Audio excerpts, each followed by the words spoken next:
अस्सलाम एवरीबॉडी। आज हम फ्लोरोक्विनोलॉन्स के बारे में स्टडी करेंगे, उनकी क्लासिफिकेशन, उनके फार्माकोकाइनेटिक्स, उनके mechanism of action, resistance, toxicity and clinical uses.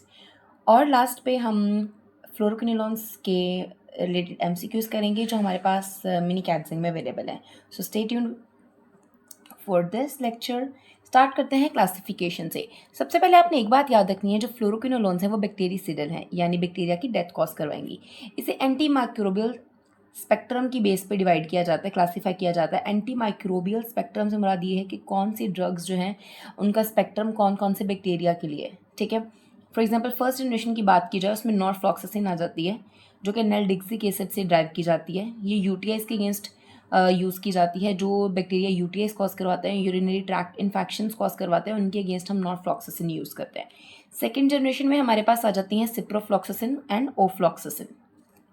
ठीक है, तो सिप्रोफ्लॉक्सासिन में हमारे पास आ जाती है, इसकी ग्रेटर एक्टिविटी होती है हमारे पास ग्राम नेगेटिव बैक्टीरिया के लिए, और ये एक्टिव है अगेंस्ट गोनोकोकस, बहुत से ग्राम पॉजिटिव कोकाई के अगेंस्ट भी, माइकोबैक्टीरिया के अगेंस्ट भी, और एटिपिकल नमूनिया जो एजेंट्स करवाते हैं जैसे माइकोप्लाज्मा नमूनाए और क्लेमेडोफिला नमूनाए, इनके अगेंस्ट हम सिप्रोफ्लॉक्सासिन एंड ओफ्लॉक्सासिन को यूज़ कर सकते हैं। नेक्स्ट हमारे पास आ जाते हैं थर्ड जनरेशन। ठीक है, थर्ड जनरेशन में हमारे पास लीवोफ्लॉक्सासिन आ जाती है, जेमीफ्लॉक्सासिन एंड मॉक्सीफ्लॉक्सासिन।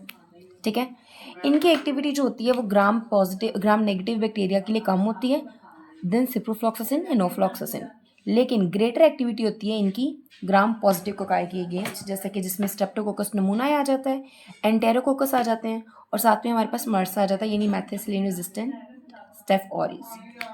लास्ट पे आपने ये बात याद रखनी है कि मोस्ट रिसेंटली इंट्रोड्यूस्ड ड्रग्स जो जेमीफ्लॉक्सासिन और मॉक्सीफ्लॉक्सासिन है, इनको हम ब्रॉडेस्ट स्पेक्ट्रम फ्लोरोक्विनोलॉन्स कहते हैं, और इनकी एक्टिविटी जो है वो एनारोब्स के अगेंस्ट बहुत ज़्यादा होती है। ये बात आपने याद रखनी है। ठीक है, नेक्स्ट हम मूव ऑन करेंगे फार्माकोकाइनेटिक्स की तरफ। ठीक है, अच्छा जी, फार्माकोकाइनेटिक्स में हम देखते हैं कि इनकी गुड ओरल बायोअवेलेबिलिटी है। एंटासिड्स जो होते हैं जैसे कंटेनिंग जो मल्टीवैलेंट कैटायंस को कंटेन कर रहे होते हैं, वो इनकी अब्जॉर्प्शन को इनके साथ इंटरफेयर करते हैं, इनके अब्जॉर्प्शन को इम्पीड करते हैं या उसकी अब्जॉर्प्शन को डिक्रीज करते हैं। और तीसरी बात ये कि ये मोस्ट बॉडी टिश्यूज में पेनिट्रेट कर जाते हैं, किडनी के थ्रू एलिमिनेट होते हैं वाया एक्टिव ट्यूबुलर सिक्रीशन, और ये एक्टिव ट्यूबुलर सिक्रीशन जो है, इसको हमारे पास एक ड्रग होती है प्रोबेनिसिड, वो इसको ब्लॉक कर सकती है। ये बात आपने याद रखनी है। रीनल डिसफंक्शन में हमें इसकी ड्रग जो है उसको कम करने की ज़रूरत पड़ जाती है। ठीक है, एक्सेप्ट मॉक्सीफ्लॉक्सासिन के लिए। सब जो हमने पढ़ी हैं फ्लोरोक्विनोलॉन्स, उनमें आपको डोजेज रिडक्शन करनी पड़ती है, ड्रग रिडक्शन करनी पड़ती है रीनल डिसफंक्शन के केस में। अगर पेशेंट को रीनल डिसफंक्शन है तो आप ड्रग कम कर दोगे, लेकिन सिर्फ एक ड्रग ऐसी है मॉक्सीफ्लॉक्सासिन, जिसके केस में हमें जो है रीनल इम्पेयरमेंट अगर हो भी जाए तो हमें डोज को कम करने की ज़रूरत नहीं पड़ती, क्योंकि जो मॉक्सीफ्लॉक्सासिन है वो हेपेटिक मेटाबॉलिज्म के थ्रू एलिमिनेट होती है और बिलरी एक्सक्रीशन के थ्रू। तो हाफ लाइफ जो होती है इनकी रेंज करती है 3 से 8 आवर्स।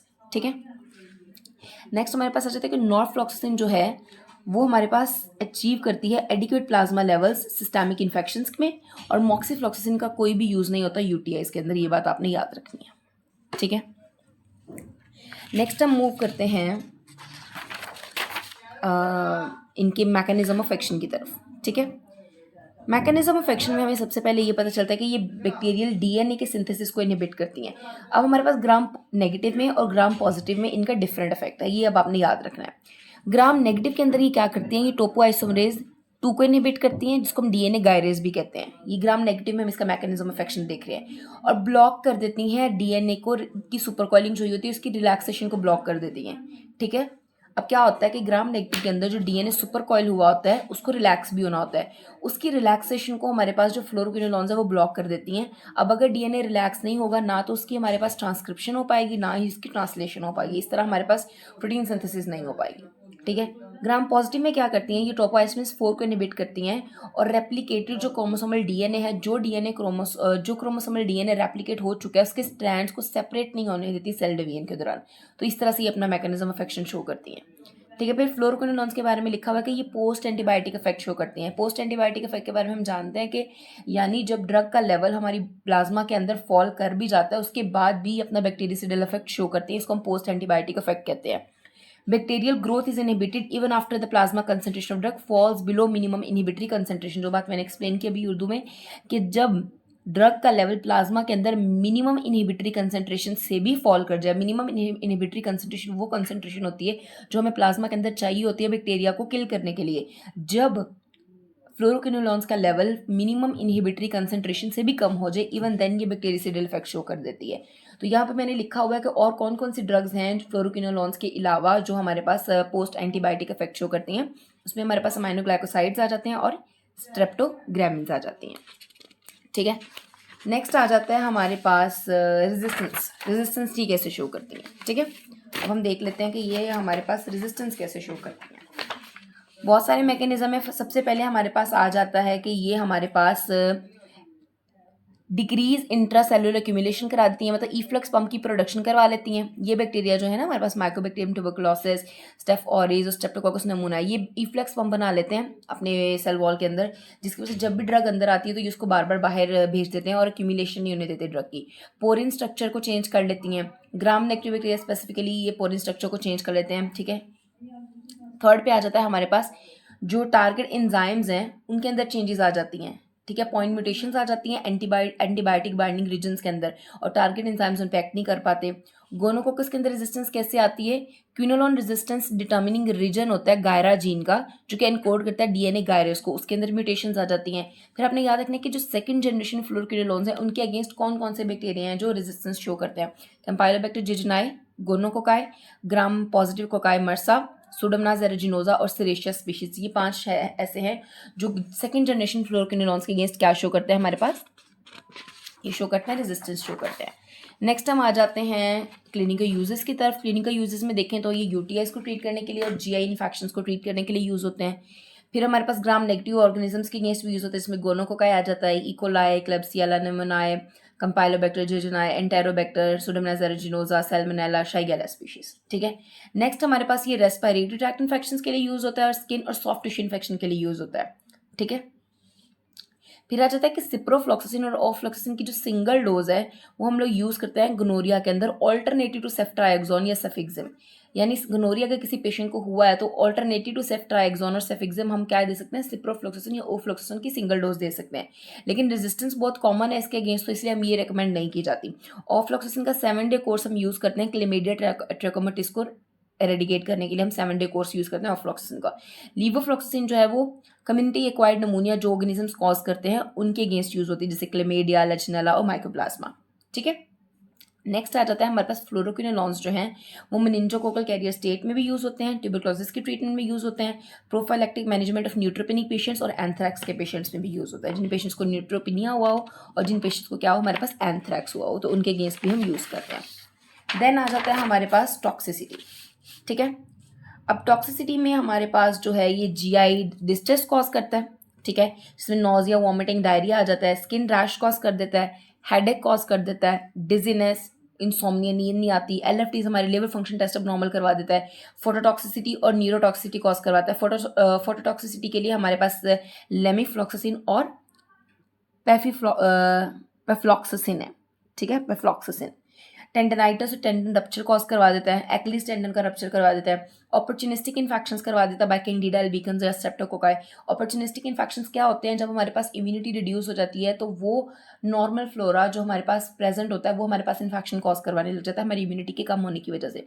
थियोफाइलिन और मिथाइलजेंथीन के लेवल्स को प्लाज्मा में इंक्रीज करवा देता है और क्या करता है हमारे पास क्यूटी इंटरवल को प्रोलॉन्ग करवा देता है।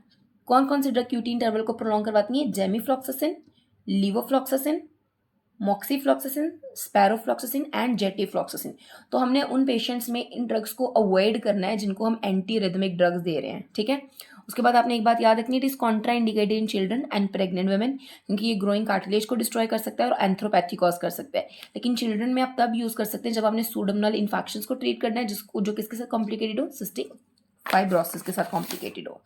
लास्ट पर हम लोग कुछ एमसीक्यूज नगेट्स देख लेंगे। लास्ट में हमारे पास आ जाता है जो सिप्रोफ्लॉक्सासिन है, it is drug of choice for Salmonella typhi जो टाइफाइड फीवर करवाता है। लेकिन बच्चों में हम सेफ्ट्राइक्सोन या एजिथ्रोमाइसिन यूज करते हैं, लेकिन एडल्ट्स में हम लोग फ्लोरोक्विनोलॉन्स यूज करते हैं यानी सिप्रोफ्लॉक्सासिन। फिर जेटफ्लॉक्सासिन है जो कॉन्ट्राइंडिकेटेड है डायबिटीज के पेशेंट्स में, ठीक है। देन आ जाती है हमारे पास ग्रेफ्लॉक्सासिन, जो कि कार्डियोटॉक्सिसिटी कॉज करवाती है, इसलिए हम इसको यूज़ नहीं करते हैं। फिर आ जाती है पायरोफ्लॉक्सासिन, जो हमारे पास क्या कॉज करवाती है, ऑटोटॉक्सिसिटी कॉज करवाती है। नेक्स्ट हम देखेंगे फ्लोरोक्विनोलोन से और सल्फोनामाइड्स एंड ट्राइमेथोप्रिन सबसे रिलेटेड जो एमसीक्यूज मिनी के एग्जाम में हम उनको देखेंगे। Moving on towards the MCQs of the chapter 46, that is sulfonamides, trimethoprim and fluoroquinolones. So the first MCQ says कि trimethoprim और sulfamethoxazole है जो इफेक्टिव है against opportunistic infections against AIDS patient. मतलब इनमें से कौन सा ऑपर्चुनिस्टिक इन्फेक्शन एड्स के पेशेंट में होगा तो उसके अगेंस्ट हम ट्राइमेथोप्रिम और सल्फामेथोक्साजोल को यूज़ कर सकते हैं। अब बात ये कि मैं आपको 3 सेकेंड्स दूंगी इस चीज़ पे थिंक करने के लिए एंड देन मैं आपको आंसर बताऊंगी। So your time starts now. इसका जो आंसर है वो हमारे पास है टॉक्सोप्लाज्मोसिस। ठीक है, अब इसका आंसर टॉक्सोप्लाज्मोसिस क्यों है हम इसके बारे में डिस्कस करेंगे। ऑल्दो हमारे पास ओरल कैंडिडियासिस भी एक ऑपर्चुनिस्टिक इन्फेक्शन है, ठीक है, लेकिन हमारे पास इसको क्यों टिक नहीं किया गया। अच्छा बच्चों, आपने ये बात याद रखनी है कि जो ट्राइमेथोप्रिम सल्फामेथोक्साजोल है वो उस ऑपर्चुनिस्टिक इन्फेक्शन के अगेंस्ट आप यूज़ कर सकते हो जिसे पैरासाइट कॉज करवाती है। बैक्टीरिया, वायरस, फंजाई के अगेंस्ट हम लोगों के पास ट्राइमेथोप्रिम सल्फामेथोक्साजोल को आप नहीं यूज़ कर सकते अगर ऑपर्चुनिस्टिक इन्फेक्शन कॉज हो जाता है। ठीक है, सेकंड नंबर पे आ जाता है हमारे पास एक 65 ईयर ओल्ड वुमेन है जो रिटर्न की है वेकेशन से, उसको ट्रेवलर डायरिया, रिस्पॉन्ड नहीं कर रही है एंटी डायरिया ड्रग्स को। ग्राम नेगेटिव बैसिलस सस्पेक्टेड है तो कौन सी ड्रग दोगे। अब ग्राम नेगेटिव बैसिलस सस्पेक्टेड है तो आप एम्पिसिलिन क्यों नहीं दोगे। मैं आपको करेक्ट आंसर सोचने का मौका ज़रूर दूंगी। चलिए, आपके पास 3 सेकेंड्स है, सोचें आप।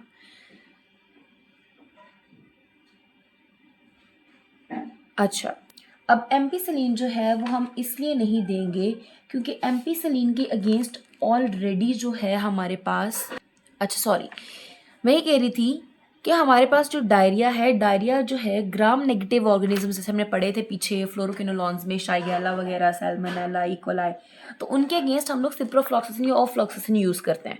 ठीक है, जो diarrhoea causing gram negative organism है। ठीक है, उसके बाद अब ट्राइमेथोप्रिम भी यूज़ कर सकते हैं लेकिन हम नहीं यूज़ करते क्योंकि इसके लिए बहुत हाई कंसनट्रेशन हमें देनी पड़ेगी। वैंकोमाइसिन भी नहीं यूज़ हो सकती और एम्पिसिलिन भी ग्राम नेगेटिव के लिए हम यूज़ नहीं करते। तो करेक्ट आंसर जो है वो क्या आ जाएगा, ओफ्लॉक्सासिन आ जाएगा, जो एक फ्लोरोक्विनोलॉन है। थर्ड पे आ जाते हैं कि कौन सी स्टेटमेंट अबाउट द सल्फोनामाइड्स जो है वो करेक्ट है। ठीक है, it can not be use topically for the treatment of chlamydial infections, effective as sole agent prostatitis. 3 seconds में आप अपना आंसर सोचें और फिर मैं आपको बताती हूँ।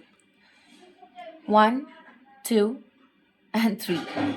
आई के इन्फेक्शंस के लिए यूज़ नहीं होती। प्रोस्टेटाइटिस के लिए भी हमने ऐसा कोई नहीं यूज़ पढ़ा कि सल्फोनामाइड है वो प्रोस्टेटाइटिस के लिए यूज़ हो रही है। रॉकी माउंटेन फीवर के लिए भी नहीं यूज़ हो रही होती। ठीक है, और पाबा की इन्वॉल्वमेंट भी नहीं होती। सम बैक्टीरियल स्ट्रेन्स के अंदर रेजिस्टेंस पाबा के रिड्यूस फॉर्मेशन की वजह से भी नहीं हो रही होती।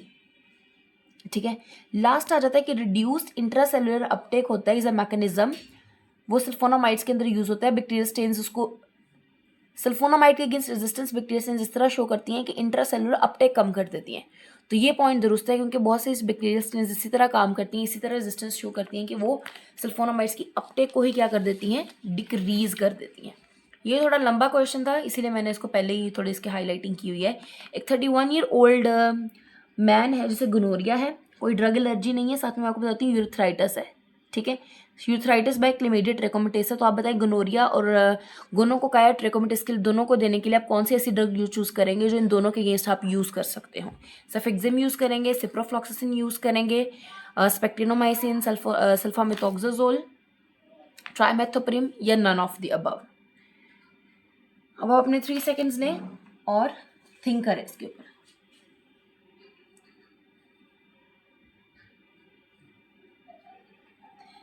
अच्छा जी, जो सफिक्सिम है वो हम गोनोरिया में यूज़ करते हैं लेकिन ये यूरेथ्राइटिस में यूज़ नहीं होती। स्पेक्टिनोमाइसिन गोनोकोकाई में यूज़ होती है लेकिन क्लेमेडिया के अगेंस्ट इसका कोई भी रोल नहीं होता। अगर हम बात करें सल्फामेथोक्साजोल ट्राइमेथोप्रिम की तो ये भी यूज़ नहीं होती क्योंकि ये एक्यूट हिमोलिसिस कॉज कर देती हैं। ठीक है, और अगर हम बात करें सिप्रोफ्लॉक्सासिन की तो इनकी भी कोई एक्टिविटी इन दोनों के अगेंस्ट, सिप्रोफ्लॉक्सासिन की सॉरी, दोनों के अगेंस्ट ये यूज़ नहीं होती। तो इसका आंसर आएगा नन ऑफ दी अबव। ठीक है, नेक्स्ट मूव करते हैं हम लोग फिफ्थ क्वेश्चन की तरफ। ये क्वेश्चन बहुत ज़्यादा थ्योरी से रिलेट करता है, जो हमने पॉइंट्स पढ़े हुए हैं थ्योरी के अंदर। अब देखें, हमने पढ़ा था कि एंटासिड्स जो है वो फ्लोरोक्विनोलॉन्स की ओरल बायोअवेलेबिलिटी को डिक्रीज करते हैं। हेपेटिक डिसफंक्शन में कॉन्ट्रा इंडिकेटेड होती हैं, कॉन्ट्रा इंडिकेटेड नहीं होती, डोजेज रिडक्शन होती है। फ्लोरोक्विनोलॉन 6 ईयर ओल्ड चाइल्ड में नहीं दी जा सकती। पांचवें की तरफ आ जाए, मॉडिफिकेशन ऑफ मॉक्सीफ्लोक्सिन डोज जब रिक्वायर होती है जब क्रिएटिनिन लेवल्स 50 ml पर मिनट से कम हो जाए। हमने कहा था कि मॉक्सीफ्लोक्सिन का रीनल डिसफंक्शन के साथ कोई भी ताल्लुक नहीं है, तो क्रिएटिनिन का लेवल हाई हो कम हो, हम मॉक्सीफ्लोक्सिन की डोजेज को रिड्यूस नहीं करेंगे या मॉडिफाई नहीं करेंगे। अब डी की तरफ आए, जो करेक्ट आंसर है, गोनोकोकल रेजिस्टेंस बाय फ्लोरोक्विनोलॉन्स जो है वो डीएनए गायरेज के अंदर जब म्यूटेशन आती है तो तब इसके अंदर म्यूटेशन की वजह से हमारे पास गोनोकोकाई जो है वो रेजिस्टेंस शो करता है। So this one is the correct answer. Next हम मूव करेंगे क्वेश्चन की तरफ। Which adverse effect is most common among the sulfonamides? Your 3 seconds start now. Fanconi syndrome, Fanconi aminoaciduria syndrome cause करता है, haematuria cause करता है, कर्नेक्टारिस cause करता है, न्यूरोलॉजिकल डिसफंक्शन, या फिर हमारे पास ये कॉज करता है स्किन रैश। हमने पढ़ा था जो सल्फोनामाइड्स हैं उनके जो मोस्ट कॉमन एडवर्स इफेक्ट है सल्फोनामाइड्स का वो है हमारे पास हाइपर सेंसिटिव, जिसमें वो स्किन रैश कॉज करता है। मैंने लेक्चर पढ़ाते वक्त भी ये बात बताई थी, तो ये थ्योरी बेस्ड क्वेश्चन था। नेक्स्ट हम बात करेंगे कि कौन सा ड्रग जो है वो नोकार्डियोसिस में यूज होता है और इन कॉम्बिनेशन विद पायरीमेथामाइन यूज होता है, और प्रोफाइलैक्टिव, और जो ड्रग कौन सा ऐसा ड्रग है जो नोकार्डियोसिस में यूज होता है और इन कॉम्बिनेशन विद पायरीमेथामाइन हमारे पास न्यूमोसिस जेरोसाई के अगेंस्ट भी यूज होता है। ये पॉइंट देखने वाला है।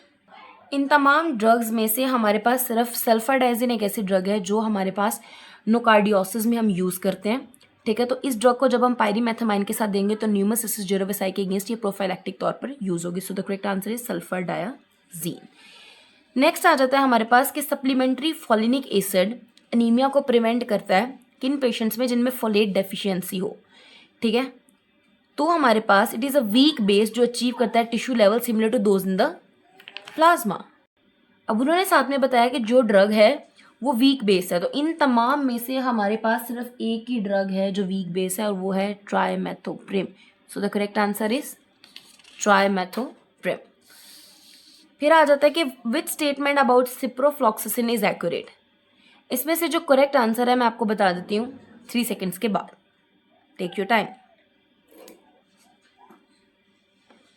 इसका जो करेक्ट आंसर है वो सारा थ्योरी बेस्ड है और वो डायरेक्ट है टेंडनाइटिस। मैंने बताया था कि टेंडन रप्चर हो जाता है, एक्लीज टेंडन जो है वो रप्चर हो जाता है। जो एंटागोनिज्म है वो डायहाइड्रोफोलेट रिडक्टेज इनहिबिटर्स के साथ नहीं होती है, सिप्रोफ्लॉक्सिन एमर्सा के अगेंस्ट एक्टिव होता है लेकिन बहुत ज़्यादा रेजिस्टेंस आ जाती है। यूटीआईज के अगेंस्ट फर्स्ट टाइम आप यूज़ नहीं करते हो। ऑर्गेनिज्म जो कॉमनली ईयर इन्फेक्शंस कॉज करते हैं वो हाईली रेजिस्टेंट होते हैं, ये भी बात एक्यूरेट नहीं है, और टेंडनाइटिस हो सकता है। लास्ट हमारे पास एक एमसीक्यूज रह गया, हम उसको डिस्कस करेंगे। अच्छा जी, ये एमसीक्यूज था हमारे पास। अच्छा, एक 40 ईयर ओल्ड मैन है जिसको पीरियोडिक बाउट्स आ रहे हैं डायरिया के और लोअर एब्डोमिनल क्रैम्पिंग है और इंटरमिटेंट रेक्टल ब्लीडिंग है। Appears well nourished, blood pressure normal है, मॉडरेट एब्डोमिनल पेन और क्या है, टेंडरनेस है। लोपरामाइड डायरिया के लिए दी गई है, म्यूकोजल एडीमा है, फ्राइबिलिटी है और साथ में पस आ रही है, माइल्ड एनीमिया और सीरम एल्ब्यूमिन कम है। क्वेश्चन ये है कि microbiological examination wise stool cultures और म्यूकोजल बायोप्सीज ने कोई भी बैक्टीरियल, अमीबिक या साइटोमेगालो वायरस की इन्वॉल्वमेंट को शो नहीं किया, तो मोस्ट अप्रोप्रिएट ट्रीटमेंट क्या होगी? अब हमें यहाँ नजर आ रहा है कि इसके म्यूकोजल एडीमा है, फ्राइबिलिटी और पस है, तो इसका मतलब है इसके सिग्मोइडोस्कोपी ये शो कर रही है, मतलब कॉलन की सिग्मोइडोस्कोपी की जाती है, मतलब कॉलन की एग्जामिनेशन ये शो कर रहा है कि इसको इन्फ्लेमेशन है थोड़ी बहुत, तो सिग्मोइडोस्कोपी अगर उसमें हमें ये पता चल रहा है कि म्यूकोजल इन्फ्लेमेशन है कोलोन की, तो अल्सरेटिव कोलाइटिस हो सकता है। इन तमाम ड्रग्स में से सल्फासेलाजीन ही एक ऐसी ड्रग है जो एंटी इन्फ्लेमेटरी ओरली दी जाती है और उसका नतीजा ये होता है हमारे पास कि हमारे पास इन्फ्लेमेशन जो है वो थोड़ी बहुत है वो कम हो जाती है इसके केस में। ठीक है, so that was all about the MCQs. हमने सारे मिनी कैजिंग्स एमसीक्यूज कर लिए हैं, हमने पूरा चैप्टर कंप्लीट कर लिया, हमने सल्फोनामाइड्स के बारे में पढ़ा, ट्राइमेथोप्रिम के बारे में पढ़ा एंड ट्राइमेथोप्रिम सल्फामेथोक्सोजोल के बारे में पढ़ा, फिर फ्लोरोक्विनोलॉन्स की सारी क्लासेस के बारे में हमने स्टडी किया, उसकी कितनी जनरेशन्स हैं, उनमें कौन कौन सी ड्रग्स आती हैं, ईच एंड एवरीथिंग हमारी क्लियर है। और लास्ट में हमने एमसीक्यूज भी पढ़ लिए हैं और मैं चाहूँगी कि आप इस लेक्चर को जो है वो अच्छे तरीके से आपने सुना होगा और मुझे उम्मीद है कि आपको एक एक चीज़ जो है वो अच्छे तरीके से समझ आ गई होगी। डोंट फॉरगेट कि आपने सारा कुछ बुक से याद करना है। ये सिर्फ आपकी हेल्प के लिए है कि आप लोग यहाँ से लेक्चर्स लें और बाद में अपनी बुक से रीड करें। और ये एमसीक्यूज भी एज सच आपकी बुक पे मिनी कैटजिंग पे अवेलेबल हैं और इनकी एक्सप्लेनेशंस जो हैं वो आपको मिल जाएंगी आपके मिनी कैटजिंग के लास्ट पर। एमसीक्यूज के बाद इनकी एक्सप्लेनेशन लिखी होती है, तो आप भूलिए मत इनको करना। और अच्छे तरीके से मुझे उम्मीद है कि आपको अच्छी समझ आई होगी और आप इसको अच्छे तरीके से तैयार कर लेंगे। ये लेक्चर बस यहीं तक था। Thank you so much. God bless you everyone.